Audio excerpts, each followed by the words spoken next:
Hello, ഹെഡ്മിലോടുന്ന YouTube ചാനലിലേക്ക് എല്ലാവർക്കും സ്വാഗതം. ഞാൻ നിങ്ങളുടെ സ്വന്തം ബെൻസി. നിങ്ങൾക്കിപ്പോൾ ഈ അന്തരീക്ഷമൊക്കെ കണ്ടിട്ടേ വൈകിട്ട് സന്ധ്യ മയങ്ങിയ നേരമാണെന്ന് തോന്നുമായിരിക്കും. പക്ഷേ അല്ല, ഉച്ചയ്ക്ക് 1 മണിയാണ് കേട്ടോ. മഴക്കോളാണ്. രാവിലെ തൊട്ടേ ഇങ്ങനെ മൂടിക്കെട്ടി നിൽക്കുക. ഇടിവെട്ടുന്ന സൗണ്ട് കേട്ടോ. രാവിലെ തൊട്ടേ ഇങ്ങനെ ഇടി മുഴങ്ങുവാണേ. അപ്പോൾ ഇന്നത്തെ വീഡിയോ എന്ന് പറയുന്നത്, കഴിഞ്ഞ വ്ളോഗിൽ ഞാൻ പറഞ്ഞിരുന്നല്ലോ ഞങ്ങൾ കുറച്ച് ചെടികളും മരങ്ങളും ഒക്കെ മേടിച്ചിട്ടുണ്ടെന്ന്. അപ്പോൾ ഇത് ഒരു ദിവസത്തെ വീഡിയോ അല്ല, പല ദിവസത്തെ വീഡിയോകൾ എടുത്തു വെച്ചിട്ട് ഒരുമിച്ചൊരു വ്ളോഗാക്കി ഇടുന്നതാണ്. ചെറിയൊരു ഗാർഡൻ ഉണ്ടാക്കലും എല്ലാം സെറ്റ് ചെയ്യുന്ന ഒരു വീഡിയോ ആണ്. കുറച്ച് ഭാഗങ്ങൾ നിങ്ങൾ ഓൾറെഡി കണ്ടു കഴിഞ്ഞു മീഷോയുടെ വീഡിയോയിൽ. അപ്പോൾ ഇതൊരു ബിഹൈൻഡ് ദ സീൻ എന്ന് വേണമെങ്കിൽ പറയാൻ കേട്ടോ. ആ വീഡിയോയ്ക്ക് പുറകിലുള്ള അധ്വാനങ്ങളും കാര്യങ്ങളും ഒക്കെയാണ് ഈ വീഡിയോയിൽ ഉൾപ്പെടുത്തിയിട്ടുള്ളത്. ഞാൻ കഴിഞ്ഞ വ്ളോഗിൽ പറഞ്ഞത് ഞങ്ങൾ കുറച്ച് സാധനങ്ങൾ, കുറച്ച് ചെടികളും ഒക്കെ മേടിച്ചിട്ടുണ്ടെന്ന്. അപ്പോൾ ഓരോന്നിൻ്റെയും വിലയും എനിക്കറിയാം, നിങ്ങളെല്ലാവരും ഇതിൻ്റെയൊക്കെ റേറ്റ് ചോദിക്കും.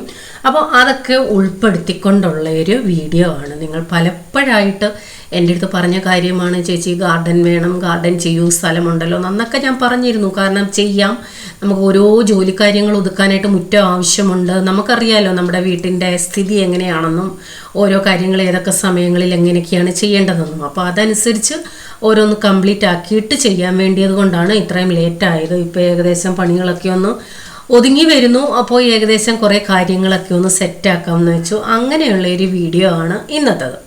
അപ്പോൾ മാവും പ്ലാവും കിലോ പേരയും ബിനുവിൻ്റെ വീട്ടിലേക്ക് കൂടെയാണ് മേടിച്ചത്. അപ്പോൾ അത് വാങ്ങി വെച്ച ഉടൻ തന്നെ കൊണ്ടു കൊടുക്കാനായിട്ട് അങ്ങോട്ട് പോയി.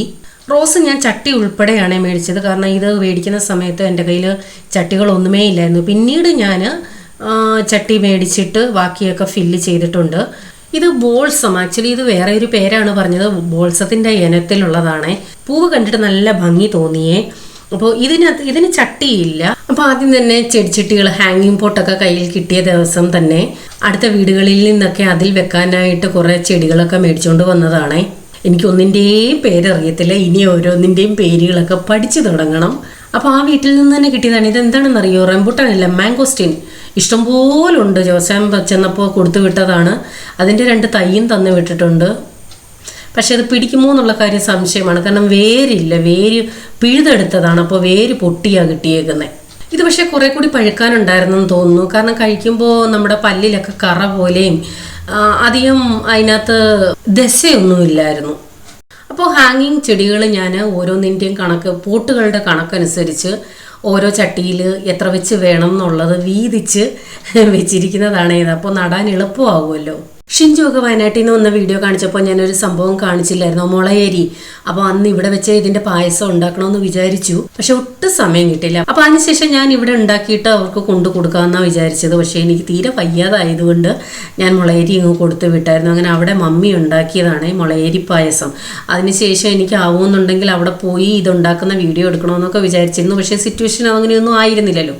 അങ്ങനെ മമ്മി ഉണ്ടാക്കി കൊടുത്തു വിട്ടതാണ്. നല്ല ടേസ്റ്റ് എന്ന് വെച്ചാൽ ഞാൻ ജീവിതത്തിൽ ആദ്യമായിട്ടാണ് മുളയരി പായസം കുടിക്കുന്നത്. അത് ഭയങ്കര ഔഷധമാണെന്നൊക്കെ കേട്ടിട്ടുണ്ട്. മുളയരി കഞ്ഞി എന്നൊക്കെ കേട്ടിട്ടുണ്ട്. പക്ഷെ ആദ്യമായിട്ട് ഇത് കുടിക്കാനുള്ള ഒരു ഭാഗ്യം കിട്ടി.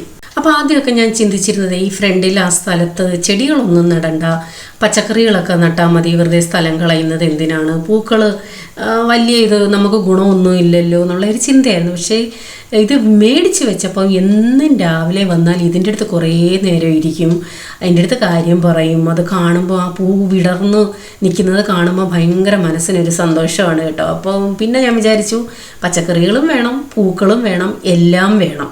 ബോൾസം തന്നപ്പോൾ തന്നെ അവർ പറഞ്ഞായിരുന്നു അധികം മഴ നനയരുത്, വെള്ളം വേണ്ടെന്ന്. അതുകൊണ്ട് അതിനെ എടുത്ത് സൈഡിലോട്ട് വെച്ചു. ഞങ്ങളുടെ വീടിൻ്റെ മുമ്പിലത്തെ റോഡുണ്ടല്ലോ, അവിടെ കൂടെ വല്ലപ്പോഴും ഒക്കെ ഇങ്ങനെ പച്ചക്കറി വണ്ടി പോകാറുണ്ട്. മീൻ വണ്ടി എന്നും ഉണ്ട്. എനിക്ക് തോന്നുന്നു ഒരു 6-7 മീൻ വണ്ടിയിലും പോകാറുണ്ട്. പിന്നെ ഉച്ച സമയത്ത് കക്ക വരാറുണ്ട്. അങ്ങനെയുള്ള വണ്ടികളെല്ലാം വരാറുണ്ട്. പച്ചക്കറി അങ്ങനെ എല്ലാ ആഴ്ചയിലും ഒന്നും വരാറില്ല. അപ്പോൾ വരുമ്പോൾ ഞാനിങ്ങനെ കുറച്ച് മേടിച്ച് വെക്കും. കാരണം വീട്ടുമുറ്റത്ത് തന്നെ വരുന്നതാണല്ലോ. ഉള്ളിയൊക്കെ പുറത്തുനിന്ന് മേടിച്ചുകൊണ്ട് വരുവാണെങ്കിൽ വണ്ടിക്കകത്ത് ഇട്ടുകൊണ്ട് ഭയങ്കര വെയിറ്റ് അല്ലേ. അതുകൊണ്ട് അങ്ങനെയൊക്കെ ഉള്ള കുറച്ച് സാധനങ്ങൾ ഞാനും മേടിച്ചു. മുരിങ്ങയ്ക്കൊക്കെ ഒരു സമയത്ത് ഭയങ്കര വിലയായിരുന്നു കേട്ടോ. ഇത് 3 കിലോ 100 രൂപ. ഞാൻ 1.5 കിലോ മേടിച്ചു. ക്യാരറ്റും പയറും കിഴങ്ങും ഉള്ളിയെല്ലാം കുറേശ്ശെ മേടിച്ചു. അപ്പോൾ അപ്പോൾ മേടിച്ച് തൈകളൊക്കെ നടാൻ ഒരാളെ കിട്ടിയായിരുന്നു. മെയിനായിട്ട് നമ്മൾക്ക് ജോലിക്ക് വിൽക്കാൻ കാര്യം അടുക്കള സൈഡിൽ കുറേ പാറകൾ കിടപ്പുണ്ടായിരുന്നു ആ തെങ്ങിൻ്റെ മൂട്ടിൽ. അപ്പോൾ അവിടെ അത് കിടക്കുമ്പോൾ ഭയങ്കര കൊതുശല്യം എന്ന് പറഞ്ഞാൽ അവിടെ ഒന്നും ഇടാനും പറ്റത്തില്ല. എന്തെങ്കിലും പാറയുടെ ഇടയ്ക്ക് കയറിയിരുന്നാലും അറിയത്തില്ല, നടക്കുന്ന വഴിയാണ്. അതുകൊണ്ട് ആ പാറയൊന്ന് മാറ്റണമായിരുന്നു. അതൊരു 2-3 മണിക്കൂറത്തെ പണിയുണ്ടായിരുന്നു. അപ്പോൾ ആരെയും കൊണ്ടും ചെയ്യിപ്പിക്കാതെ കുറേ നാളായിട്ട് ഇങ്ങനെ ഇട്ടിരുന്നതാണ്. എല്ലാം ഒന്ന് ഫ്രീ ആകുമ്പോൾ ഞാനും ജോസാനും കൂടെ തന്നെത്താൻ അതെല്ലാം ചെയ്യാം. പാറയൊക്കെ നമുക്ക് കുറേശ്ശെ ഓരോ ദിവസം എടുത്ത് മാറ്റാം, പിന്നെ തൈയൊക്കെ നടാം എന്ന് പറഞ്ഞ് 2-3 ദിവസം തൈ ഇങ്ങനെ തന്നെ വെച്ചിരുന്നു കേട്ടോ. പക്ഷേ ശാരീരിക സ്ഥിതി അതിന് സമ്മതിക്കാഞ്ഞത് കൊണ്ട് പിന്നെ ഒരാളെ തന്നെ വിളിക്കേണ്ടി വന്നു. അപ്പോൾ ഇത് മാത്രമല്ല, കുറച്ച് ഇഞ്ചി നടാനുണ്ടായിരുന്നു. അതുപോലെ പണ്ട് എനിക്കൊരു ചേമ്പിൻ തട കിട്ടി, അത് ഞാൻ കുഴിച്ചു വെച്ചിട്ടുണ്ടായിരുന്നേ. അപ്പം അതും ഒന്ന് മുറിച്ച് നടണമായിരുന്നു. അങ്ങനെ കുറേ അല്ലറ ചില്ലറ പണികളുണ്ടായിരുന്നു.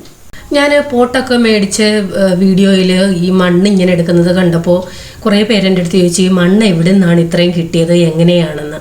ഈ മണ്ണെന്ന് പറയുന്നത് ഞാനേ കൃഷി ചെയ്യാനായിട്ട് ഗ്രോ ബാഗിൽ നിറച്ച് വെച്ചിരുന്നില്ലേ, ആ മണ്ണ് മഴ നനഞ്ഞിരിക്കുകയായിരുന്നു. അപ്പോൾ ആ മണ്ണ് തന്നെ തട്ടിയിട്ടിട്ട് അതിനകത്ത് 2 ചാക്ക് ചാണകപ്പൊടി, മേളി എലിസബത്ത് അമ്മമ്മയുടെ വീട്ടിൽ പശുവുണ്ടല്ലോ, പശുവുണ്ട് ആടുമുണ്ട്. അപ്പോൾ അവിടുന്ന് ഉണക്ക ചാണകപ്പൊടി മേടിച്ചിട്ട് മണ്ണിനകത്തിട്ട് മണ്ണും ചാണകം കൂടി മിക്സ് ചെയ്ത് വെച്ചതാണ്. കാരണം അല്ലാതെ ഇത്രയും മണ്ണ് നമുക്ക് കിട്ടാൻ യാതൊരു ചാൻസും ഇല്ല.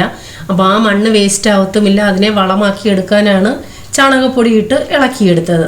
അപ്പോൾ ആ മണ്ണാണ് ഇത്. എന്തോ പടവൂന്ന് വീണേ കല്ലാണോ? ആണേ മാറ്റണേ, അതിനകത്ത് തന്നെ ഇടാതെ അങ്ങ് അയ്യത്ത് കളയണേ. ഇഞ്ചി ഒത്തിരി താത്തിയാന്ന് നട്ട ഞാൻ അന്നേരം ഫോൺ വന്നേ. ഇഞ്ചി കണ്ട എങ്ങനെ നട്ടേന്നു? ഇഞ്ചി ഒത്തിരി താഴെരുത്, മേളിയിരിക്കണം. അപ്പോൾ തെങ്ങും മാവും പ്ലാവും ഒക്കെ മേടിച്ചെന്ന് പറഞ്ഞല്ലോ. തെങ്ങ് ഒരെണ്ണമാണ് മേടിച്ചത്, അത് മലേഷ്യൻ കുള്ളനാണ്. 825 രൂപയാണ് തെങ്ങിൻ്റെ വില. അത് കൂടുതലോ കുറവൊന്നും എനിക്കറിയില്ല. നിങ്ങൾ കണ്ടല്ലോ എത്രയും വലിപ്പം ഉണ്ടെന്നും എത്ര ഓലകൾ അതിൽ വന്നിട്ടുണ്ടെന്നും. അപ്പോൾ അവർ പറയുന്നത് 1.5 വർഷം കഴിഞ്ഞാൽ ഉടൻ കായ്ക്കുമെന്നാൽ എനിക്കത് കറക്റ്റാണോ എന്നൊന്നും അറിയില്ല. പക്ഷേ അതിൻ്റെ വില 825ആണ്. മാങ്ങയെന്ന് പറയുന്നത് ആൾ സീസൺ മാങ്ങയാണ്. അത് 2 മൂട് മേടിച്ചായിരുന്നു. ഒരെണ്ണം ബിനുവിൻ്റെ വീട്ടിലേക്ക്, ഒരെണ്ണം ഞങ്ങൾക്കും. ഒരെണ്ണം 550 രൂപയാണ്. അതുപോലെ തന്നെ പ്ലാവും 2 മേടിച്ചിട്ടുണ്ടായിരുന്നു. വിയറ്റ്നാം ഇയർലിയാണ് പ്ലാവ് മേടിച്ചത്. എല്ലാവർക്കും ഇപ്പോൾ അറിയാമായിരിക്കുമല്ലോ വിയറ്റ്നാം ഇയർലി 2 വർഷം കൊണ്ടൊക്കെ കായ്ക്കുന്ന, നല്ല പിടിച്ച് കിട്ടിയാൽ നല്ല കായ്ഫലമൊക്കെ ഉള്ളതാണ്. അതിനെ ശുശ്രൂഷിക്കണം തീർച്ചയായിട്ടും. അതിൻ്റേതായിട്ടുള്ള രീതിയിൽ നോക്കിയേ പറ്റത്തുള്ളൂ.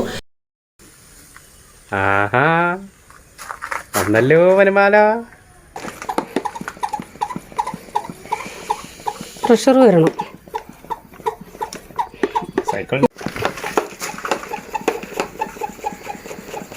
ടൈം പാസ് ചെയ്യുന്നു, ടൈം പാസ്. ദിവസം ഒരു തമാശ അല്ല. ഷേവിംഗ് കടയിലേ മുഖത്ത് ഹീറ്റ് ഇതേപോലെ.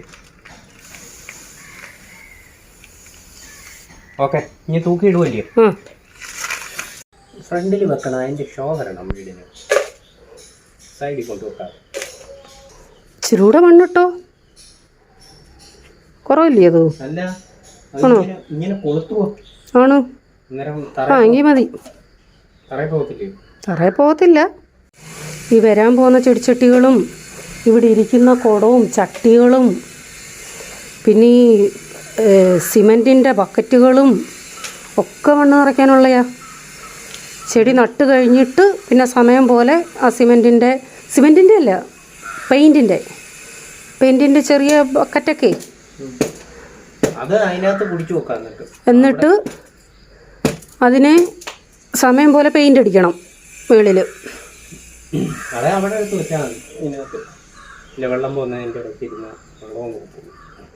അപ്പം വിയറ്റ്നാം എയർലി ഒരെണ്ണം 475 രൂപയാണ്.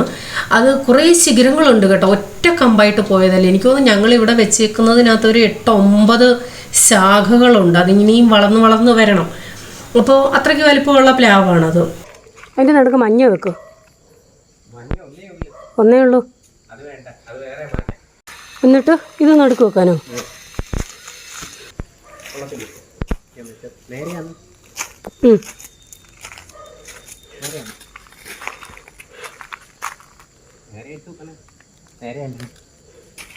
മനസ്സിലാകത്തില്ല.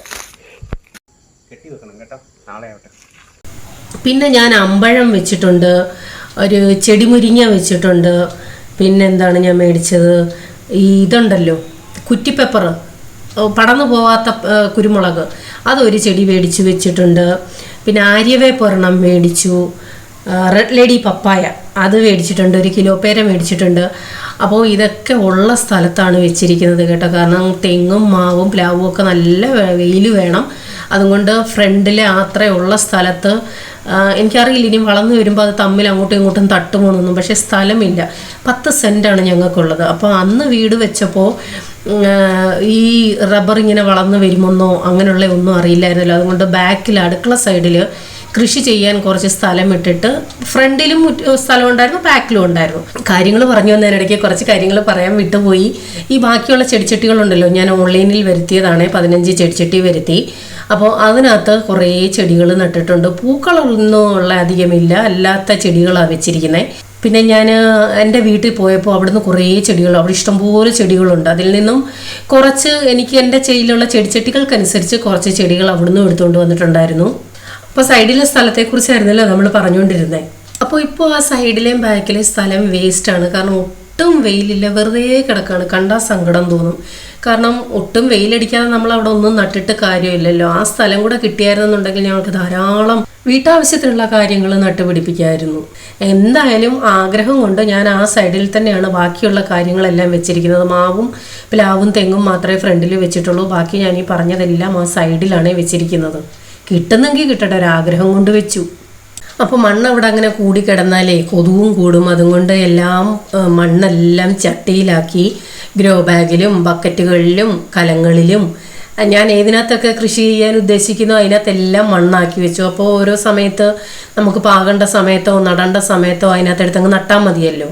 അപ്പോൾ അന്ന് ഞാൻ പോട്ടുകൾ വെച്ചതേ കാണിച്ചിട്ടുള്ളൂ. എന്നാൽ ഇപ്പോൾ അത് നിറഞ്ഞ് നന്നായിട്ട് തഴച്ച് വളർന്ന് തൂങ്ങിക്കിടക്കുന്ന രീതിയിലായിട്ടുണ്ട്. ഞാൻ പ്രത്യേകിച്ച് വേറെ ഒന്നും ചെയ്തിട്ടില്ല. ഡെയിലി വെള്ളം നനച്ച് കൊടുക്കുമായിരുന്നു. അതുപോലെ തന്നെ തൂക്കിയിട്ടിരുന്നത് അവിടെ വരെ കൈ എത്താത്തത് കൊണ്ട്, അതായത് ഇടയ്ക്കിടയ്ക്ക് നമുക്ക് അതിനെ പരിപാലിക്കണം. വേറെ പൊട്ടിക്കിളിച്ച് വരുമ്പോൾ അതിനകത്തോട്ട് തന്നെ വീണ്ടും ഒടിച്ച് കുത്തണം. അതുകൊണ്ട് ബുദ്ധിമുട്ടായതുകൊണ്ട് അതിനെയൊക്കെ താഴോട്ട് തന്നെ ഇട്ടു.